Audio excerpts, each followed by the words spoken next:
Shabbat Shalom, everyone. Shabbat Shalom. Welcome to the temple and welcome to this special Shabbat, Reproductive Rights Shabbat. We believe here in the temple that reproductive rights is a Jewish value, and we've been supporting it for many years and proud to participate in Repro Shabbat of the National Council of Jewish Women since the first time we were invited to participate, I think 5 years ago, and we'll continue to participate. We're looking for a wonderful service and great speakers. Tonight we begin by singing Shir Chadash.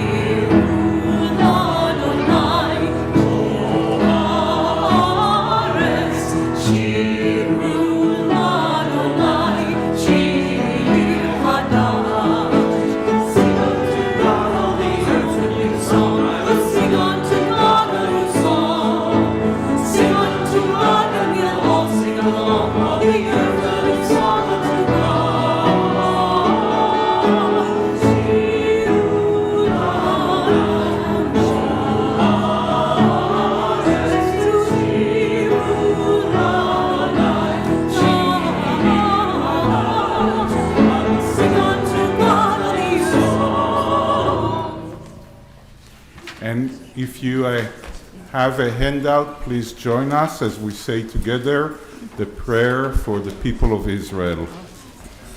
Our parent in heaven and on earth, Rock of Israel and its Redeemer, bless the land of Israel and with it the state of Israel, so that the state of Israel may become the beginning of the flowering of our redemption.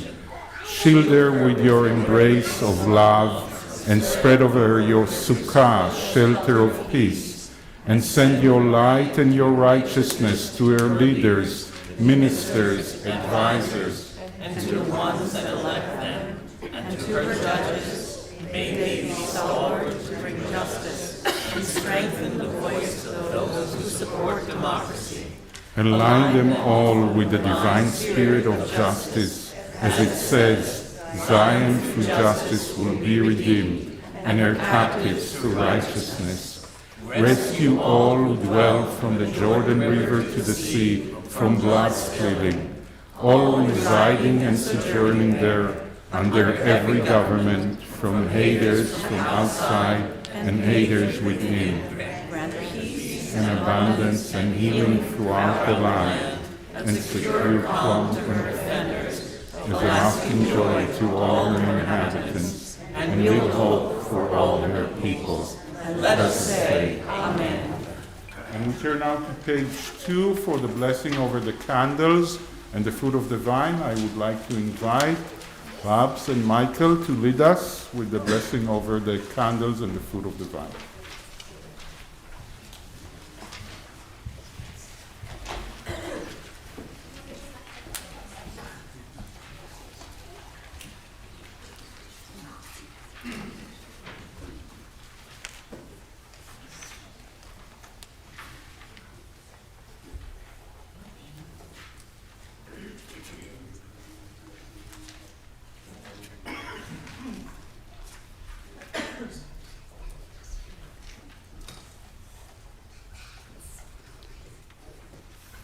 Baruch atah Adonai Eloheinu melech haolam asher kiddushanu b'mitzvotav v'tzivanu lahad l'ner shel Shabbat.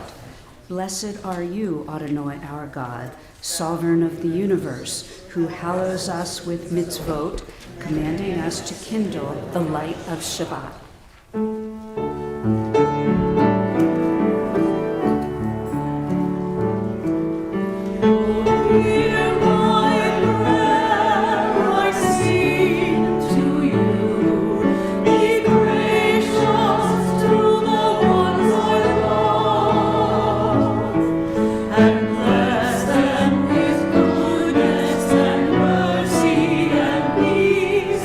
Oh, hear my prayer.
Please turn to page 5.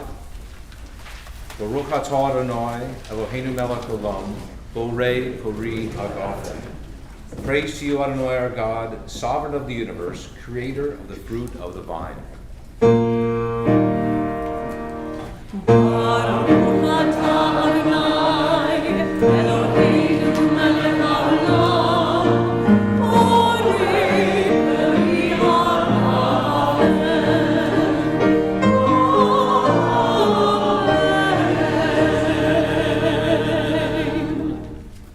And I know that we have some that are celebrating their birthdays in the month of February. So if you are celebrating your birthday this month, please rise for a blessing and also some chocolate. That got him to rise. So we say to everyone celebrating their birthdays, Mazal Tov, which means good luck and congratulations. הרחמן הוא יחדש עליכם ועלינו את השנה הזאת לטובה ולברכה.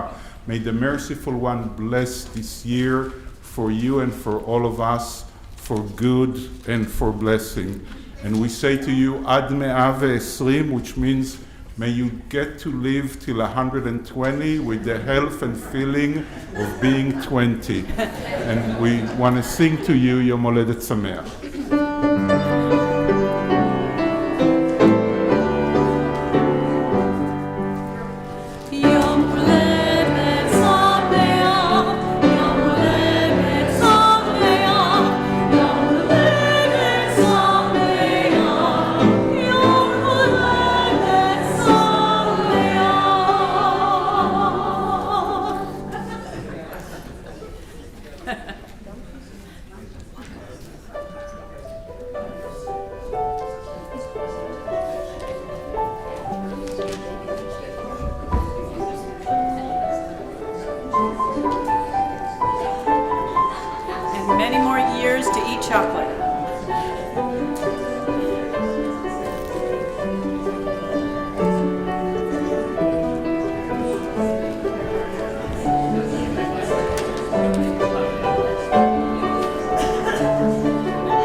And we turn to page 20 to sing together, Lecha Dodi.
Lecha, lecha,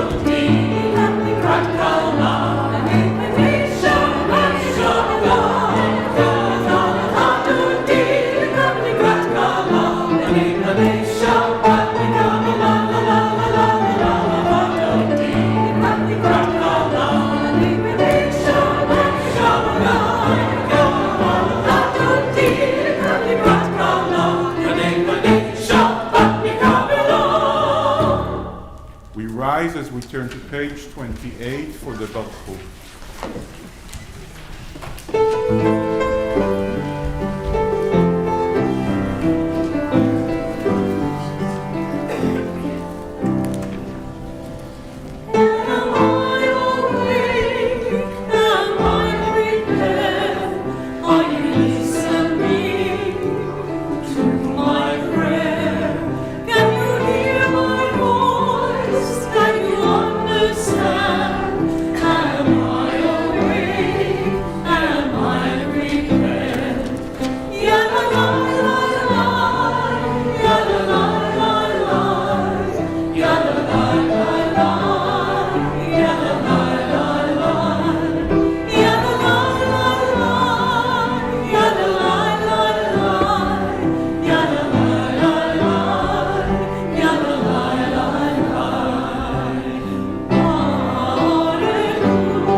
Together on page 30. Blessed are you, Adonai our God, ruler of the universe, who speaks the evening into being, skillfully opens the gates, thoughtfully alters the time and changes the seasons, and arranges the stars in their heavenly courses according to plan. You are creator of day and night, rolling light away from darkness and darkness from light, transforming day into night, distinguishing one from the other. Adonai Tzvaot is your name. Ever-living God, may you reign continually over us into eternity. Blessed are you, Adonai, who brings on the evening. Baruch atah Adonai, Ma'ariv Arvim. And we turn to page 34 for the calling of the Shema.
Please be seated. Please join as we read together Ve'ahavta on page 36. Ve'ahavta et Adonai Elohecha bechol levavcha ubechol nafshecha ubechol meodecha vehayu advarim ha'ele asher anochi metzavcha hayom al levavecha ושיננתם לבניך ודיברת בם בשבתך בביתך ובלכתך בדרך ובשוכבך ובקומך וקשרתם לאות על ידיך והיו לטוטפות בין עיניך וכתבתם על מזוזות ביתך ובשעריך, למען תזכרו ועשיתם את כל מצוותיי, והייתם קדושים לאלוהיכם. אני אדוני אלוהיכם, אשר הוצאתי אתכם מארץ מצרים, להיות לכם לאלוהים. אני אדוני אלוהיכם.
Turn now to page 40 to sing together Mi Chamocha.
Turn to the bottom of page 43 as we read together.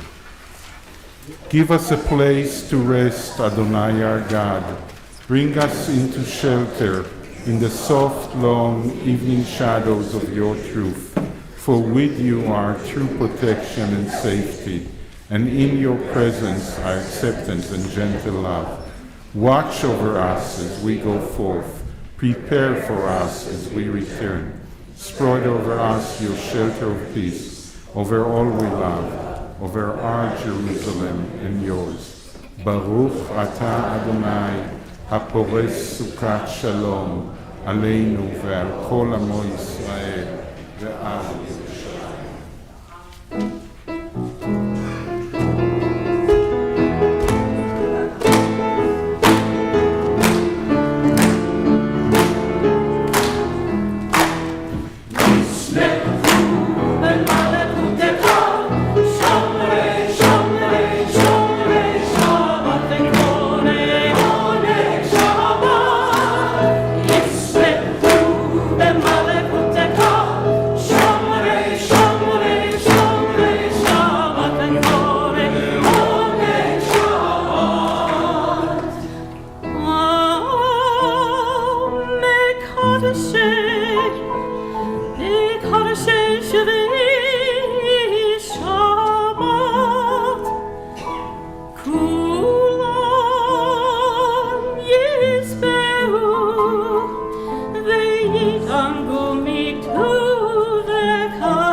והשביעי רצית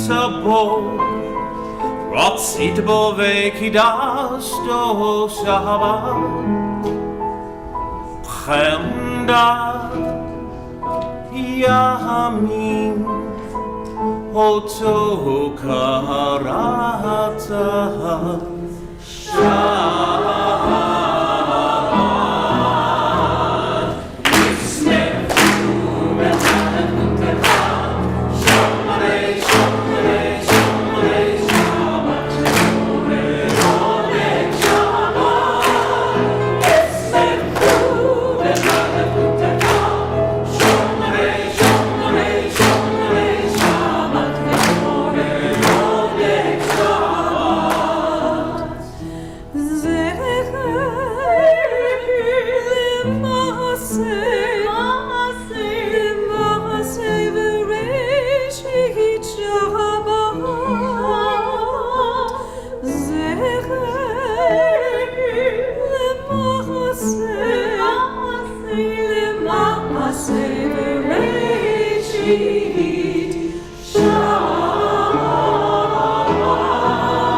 We rise as we turn to page 46 for the tefillah.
ברוך אתה אדוני אלוהינו ואלוהי אבותינו ואמותינו, אלוהי אברהם, אלוהי יצחק ואלוהי יעקב, אלוהי שרה, אלוהי רבקה, אלוהי רחל ואלוהי לאה, האל הגדול הגיבור והנורא, אל עליון, גומל חסדים טובים וקונה הכל, וזוכר חסדי אבות ואמהות, ומביא גאולה לבני בניהם, למען שמו ואהבה, מלך עוזר ומושיע ומגן, ברוך אתה אדוני, מגן אברהם ועזרת שרה. And we read together at the bottom of page 50. You are forever mighty, Adonai, you give life to all. You cause the wind to shift and rain to fall. You sustain life through love, giving life to all. Through great compassion, supporting the fallen, healing the sick, freeing the captive, keeping faith with those who sleep in the dust. Who is like you, source of mighty acts? Who resembles you, the sovereign who takes and gives life, causing deliverance to spring up and faithfully giving life to all? Blessed are you, Adonai, who gives life to all. Baruch atah Adonai, mechayeh hakol. You are holy, your name is holy, and those who are holy praise you every day. Blessed are you, Adonai, the Holy God. Baruch atah Adonai, Ha'el HaKadosh. Please be seated. We're turning now to page 61 to read together the blessing for shalom, for peace and wellness and wholeness. Grant us peace, your most precious gift, O eternal source of peace, and give us the will to proclaim its message to all the peoples of the earth. Bless our country as a safeguard of peace, its advocate among the nations. Make contentment reign within our borders, health and happiness within our homes. Strengthen the bonds of friendship and fellowship among all the inhabitants of every land. Plant virtue in every soul, and may the love of your name dwell in every home and every heart. Praised are you, Eternal One, who blesses our people with peace. Baruch atah Adonai, mevarech et amo Yisrael Shalom.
Take a moment for a silent prayer.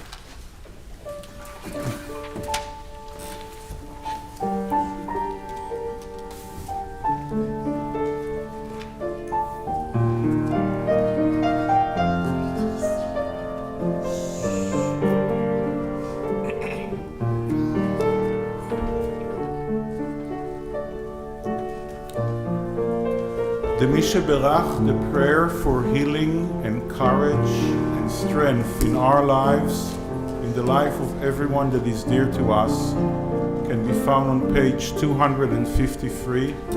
As we sing the words, we think of those who we know that need healing and courage and strength.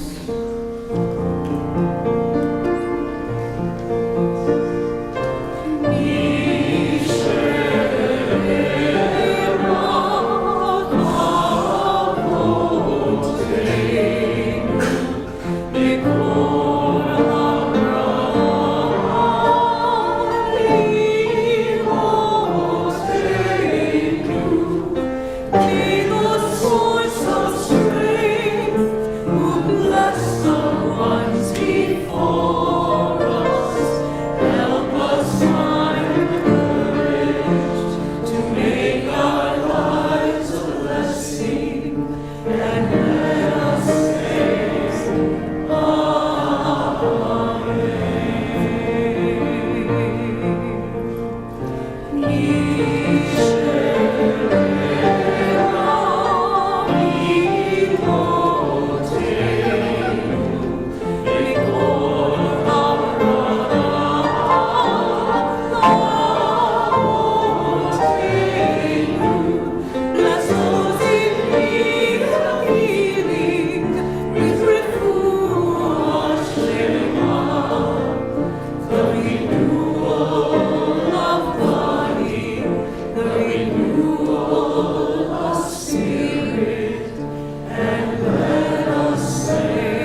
Shabbat Shalom, everyone. We have two heroes that are going to speak to us tonight.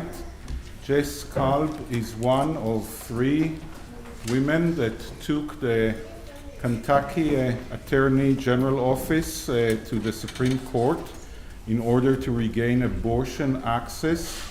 The other two plaintiffs are Sarah Barron and Lisa Berlow. This case is unique because it claims that the current laws violate our religious freedom as Jews. And Aaron Kemper is one of the two lawyers representing these brave women in this case. The other lawyer is Ben Potash. Between the 5 people involved, they have 6 daughters. One of the driving forces behind this lawsuit is not only the safety of women today, but also planning for the health and safety of women in the Commonwealth of Kentucky in the future. Jess and the other women in the case received the Jewish Voice for Choice Award last year, and the lawyers received the Presidential Award for Service for their work on this case. Please.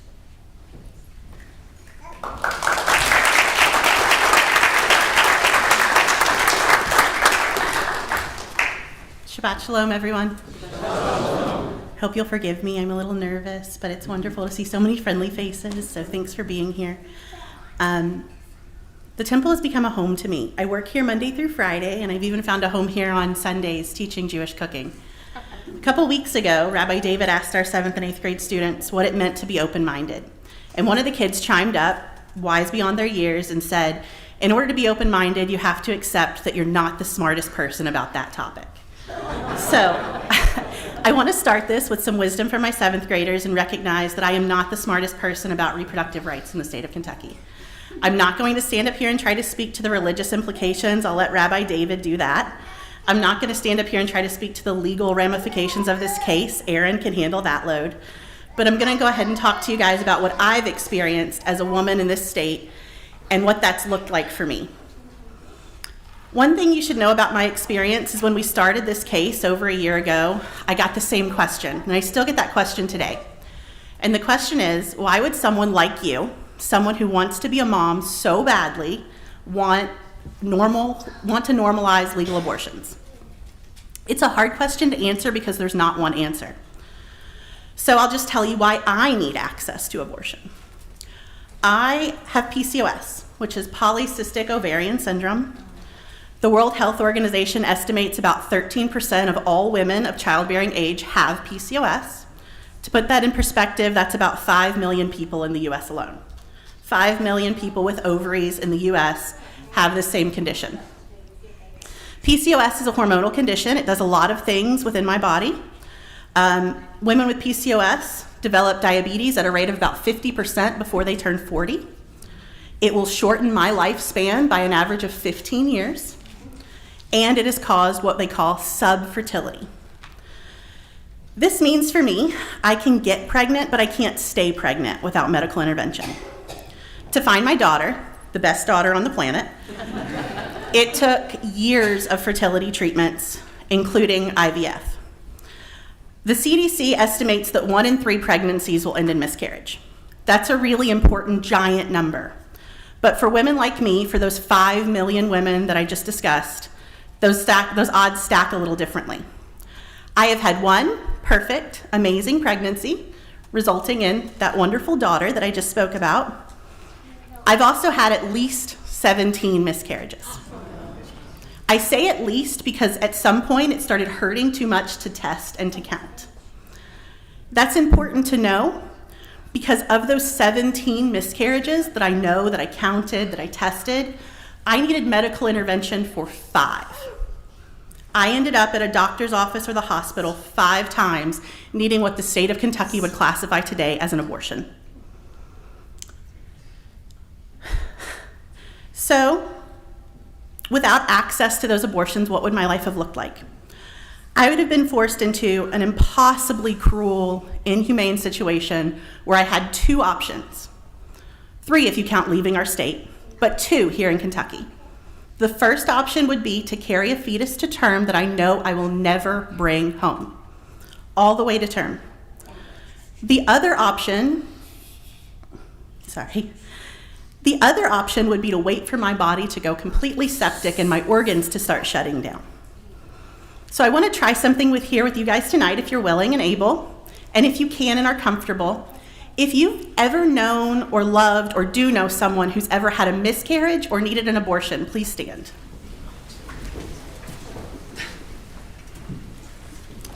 So take a moment to look around, because I want everyone to see that this is not a rarity. This is a reality in our state. Women need this care. Now, as you sit down, I'd like for you to keep that person in your mind.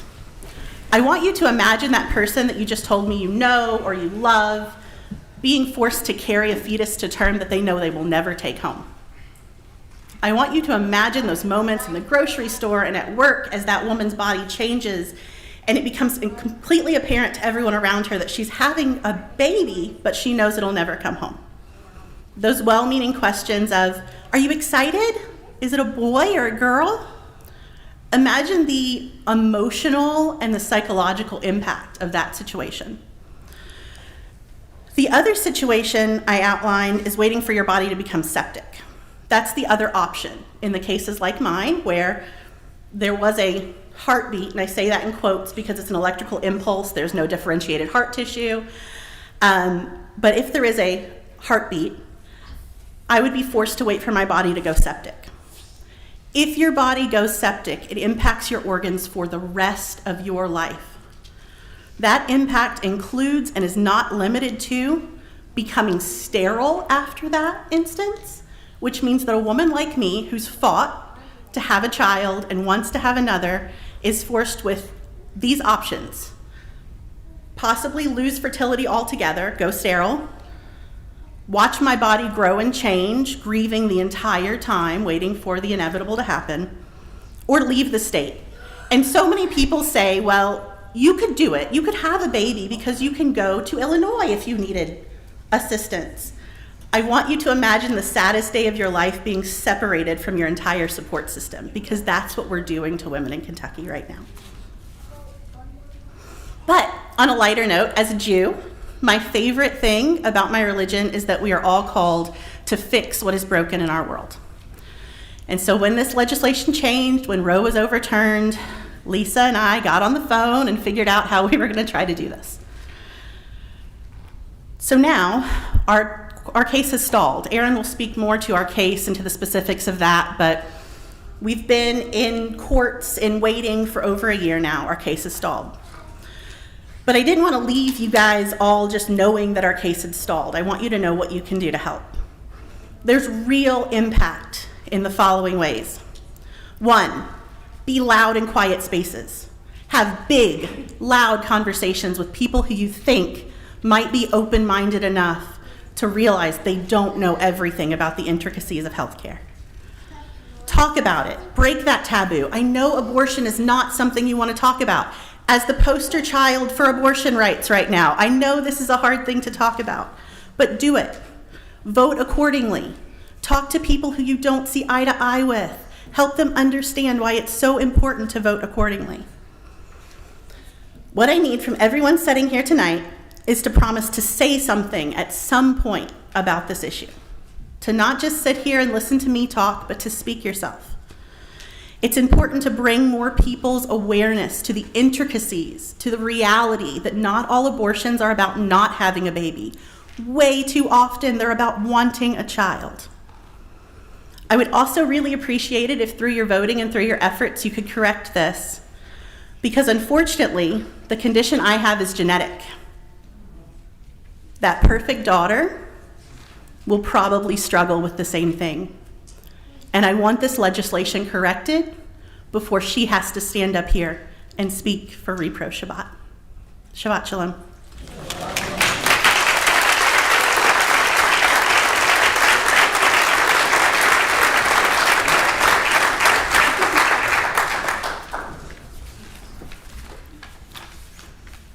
Hello, my name is Aaron Kemper. I'd like to thank the Temple for allowing Jessica and I to speak tonight about our lawsuit. I'd like to thank the NCJW National. Oh, sorry. All right, it's too low. There we go. I'm a little bit taller. Okay. I'd like to thank the National Council for Jewish Women for helping us in this lawsuit. We met in August of 2022, Lisa, Jessica, and Sarah and I, and we filed in October. Thanks, Beth, with the NCJW, helped get us filed, Beth Solomon. And since we filed this case, I keep coming back to the phrase, L'dor v'dor, from generation to generation. This synagogue is more than 175 years old. And this synagogue is the reason we filed this lawsuit. Lisa and I went to religious school together here. We've known each other since we were 6 years old. That's how she approached me, Lisa Sobel, she's right here. And she connected me with Jessica, Kalb, and Sarah. And Lisa and I not only went to religious school together, we went to high school together at Ballard High School, less than a mile from here, as many of you did in this room. One of the plaintiffs, Sarah Barron, her husband, Dustin Barron, went to high school with Lisa and I. Jessica's husband's father taught my sister English at Ballard High School, and then the other attorney, Ben Potash, and I, we went to camp together at the Jewish Community Center and lived together in college. So I mentioned this Jewish geography in high school and these close connections because it really shows how close this community is in Louisville. And I believe that closeness is why our lawsuit, unlike all the others filed across the country, we have named plaintiffs. Every other similar lawsuit was filed by an organization or anonymous plaintiffs. But here, they put their names on this lawsuit. Lisa Sobel, Jessica Cobb, Sarah Barron versus the Attorney General of Kentucky. The only ones in the country.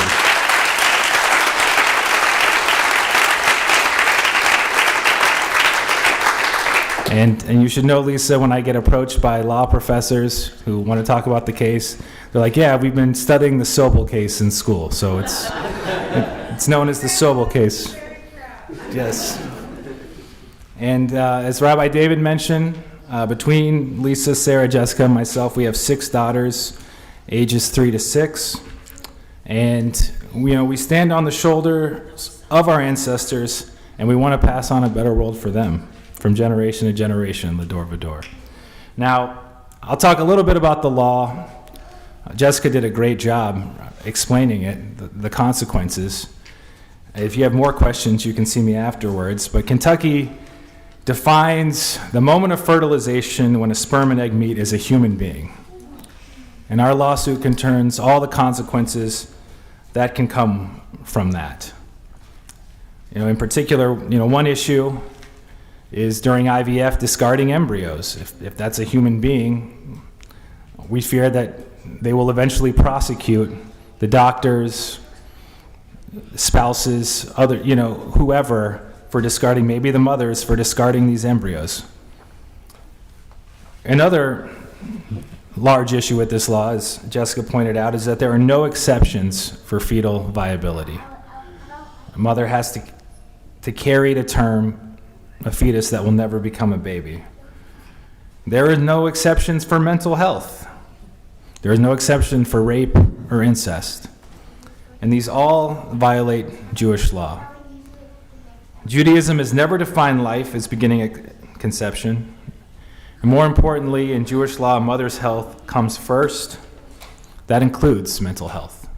And we all know that in Judaism, you don't choose the life of a fetus over the life of a mother. But the law does not make that clear. The only exception is if a mother is facing imminent death. And that is a difficult question of what is imminent. And as you can imagine, that puts the doctors in limbo. They're consulting with legal teams on when to have intervention. And it's dangerous to the Commonwealth of Kentucky, and it's against our values. Now, I gave a version of what I just told you last year, and I want to give some updates of what's happened in the last year since I spoke at Reproductive Shabbat last year.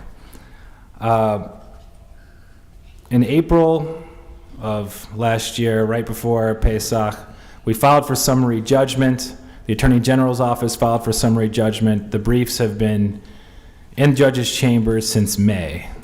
For the lawyers in the room, we filed 5 AOC 280s, but to no avail.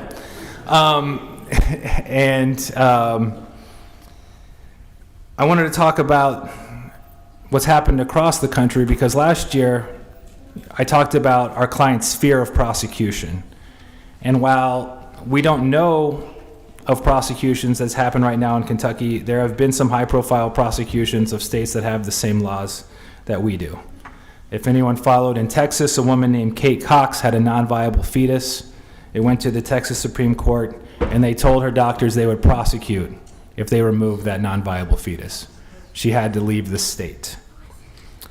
In Dayton, Ohio, there was an African-American woman named Brittany Watts who went to a hospital because her water broke early. The hospital deliberated for 2 days on whether or not they could terminate the pregnancy based upon Ohio's abortion laws. She eventually went home. While she was at home, she had a miscarriage while she was at home. She ended up hemorrhaging, going back to the hospital. And when she returned from the hospital the third time, she was prosecuted for desecration of a corpse because she had had a miscarriage in her bathroom. Now, when this case got a lot of attention, 1 month after charging her, they did not indict and the case was dismissed because it got a lot of attention. And that's why it's so important that those of you in this room become aware of everything that's going on. And we need you to be aware that the laws are in the books right now for Kentucky to prosecute when they want to. And there are 120 counties. We don't know everything that goes on in all 120 of these counties. They don't all make the news. We don't know what's happening if women or doctors are under threat of prosecution for just doing normal procedures in health. But we do know that they've already started, and going forward, it could happen here. The same Kentucky legislature who passed these laws that run against our values are still passing laws that go against our values. I'd like to draw attention to Senator Dr. Berg. She's here tonight. She can tell you more about some things that are happening. And Representative Daniel Grossberg, he's here tonight. These are 2 representatives who are part of our Jewish community, and they also represent the Commonwealth of Kentucky in Frankfort. And in the last year, since I gave this speech, we've passed one of the worst trans bills in the United States. It was passed in Kentucky. Recently, I know the House passed prayer in school, some Christian evangelists, and they want to, we know this is Christian prayer, and they're like, well, the non-Christians can pray silently, but we all know that that ostracizes other kids in the classroom. And I say all this because I want to encourage you to stay active, to be aware, because you all ultimately are what can change these archaic laws. I also would like to give mention to my wife, Shan Kemper. She's here, right there. Shan is from the U.S. Virgin Islands, and we lived there, and when we moved back here, I was hesitant about getting involved in the temple again. I was worried that would they accept our family, and she reached out to Rabbi David, and I'm very thankful that she did. And people have been very welcoming, and I've realized since being back here with Shan that this community, we are Kentuckians with as much history and with the same rights as those who oppose us. And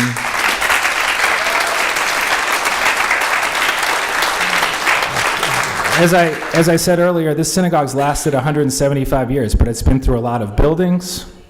There was a merger, and it's always changing. And my family and the way we look and who we are, we're showing a change towards the future. as are many of the other families in here. And I want this synagogue to last in this community for another 175 years. And while this lawsuit has been going for a year and a half, and we've had no decision, at this pace, it's probably going to last many, many years to come. But we won't stop, we will not give up, and we won't be deterred.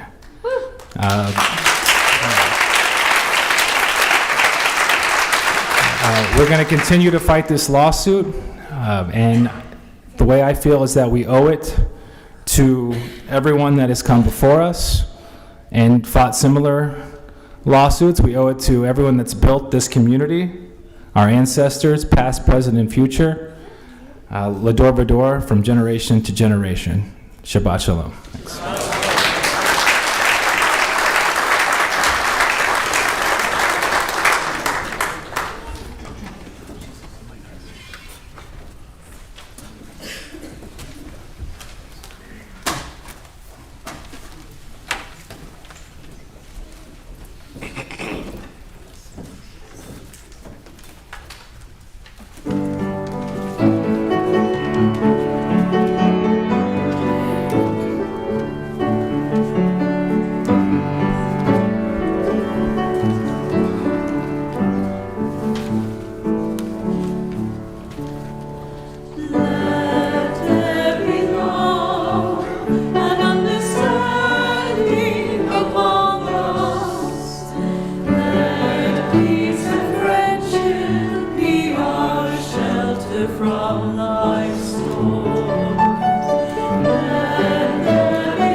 I want to thank Jess and Aaron for their words, but more than their words, as wonderful as they are, and as penetrating to the hearts of everyone here as they are, I want to thank you for going through this hard battle that is not a short one. I can tell you that the Reform movement in Israel fought for 14 years for the right to convert Jews. Hopefully it won't take 14, but even if it would take 180 years, which is the correct age of our synagogue, we will stand always in support of this cause, and will continue to commemorate here Repro Shabbat as long as needed, hopefully one day it would look upon as something that no one will understand why we're doing it, because it is so obvious that those rights are the rights of every woman here in the Commonwealth of Kentucky and in North America. But Yishar Koach, well done in your struggle. We turn now to page 293. Our thoughts turn to those who have departed this earth, our own loved ones, those whom our friends and neighbors have lost, the martyrs of our people whose graves are unmarked, and those of every race and nation whose lives have been a blessing to humanity. As we remember them, we meditate on the meaning of love and loss, of life and death. This Shabbat we remember especially David Sean Bailey, Paula Erdley, Jonathan Zaborski, Carmen Niedelman, Sam Baker, Lawrence Barr, James Levy, Zachar Milton, Celia Idex, Isaac Prebloda, Harry Smith, Vera Weinstein, Shirley Barron, Boris Heller, Eileen Schwab, Frida Weinstock, Marlene Weisberg, Ellen Arbetter, Eileen Breyer, Rosalind Feldman, William Radigan, Michael Alexander, Elizabeth Traeger-Baum, Nancy Cunningham, David Friedlander, Jean Goff, Richard Green, Florence Katz, Ethel Levy, Shirley Waldman, Bess Brun, June Coleman, Olwyn Fass, Sylvan Garmon, Phyllis Harrow, Leon Levy, William Stark, Bob Green, Martin Schiffman, Lance Boguslavsky, Vi Boguslavsky, and in recent days, Ruth Greenberg and Helene Grossman. We think of our loved ones whom death has recently taken from us, those who died at this season in years past, and those whom we have drawn into our hearts with our own. With the blessed memories of our loved ones in our hearts, we rise as we turn to page 294 for the mourner's Kaddish. יתגדל ויתקדש שמי רבה, בעלמא דברך חירותי וימליך מלכותי, בחייכון וביומכון ובחיי דכל בית ישראל, בעגלה ובזמן קריב ואמרו אמן. יהי שמי רבה מברך לעלם ולעולמי עולמיה, יתברך וישתבח ויתפאר ויתרומם ויתנשא, ויתהדר ויתעלה ויתהלל, שמי דקודשה בריחו, לעילה מן כל ברכתה ושירתה, תושבחתה ונחמתה, דאמירן בעלמה ואמרו אמן. יהא שלמה רבה מן שמיה, וחיים עלינו ועל כל ישראל, ואמרו אמן. עושה שלום במרומיו, הוא יעשה שלום עלינו ועל כל ישראל, ואמרו אמן. זיכרונם לברכה. May the memory of our loved ones come to be a blessing and a benediction to us all. Amen. Our closing song is Oseh Shalom.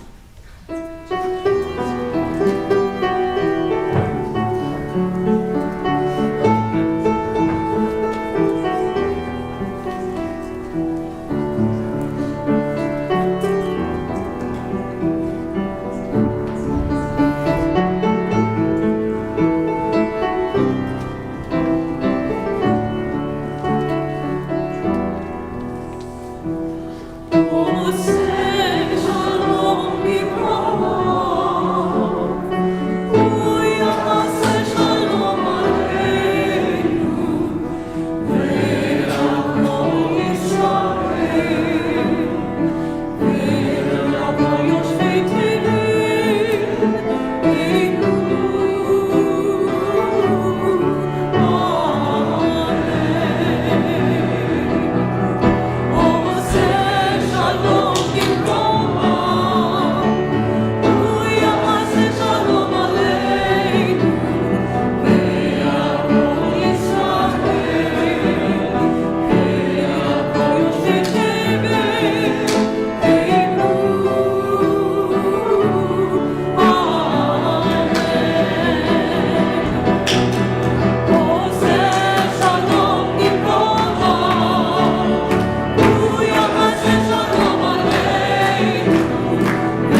Shabbat Shalom, everyone. Thank you for the wonderful singers of Shir Chadash for the beautiful music. Thank you to the National Council of Jewish Women and to Jess and Aaron. Please say Shabbat Shalom to at least one person you don't know.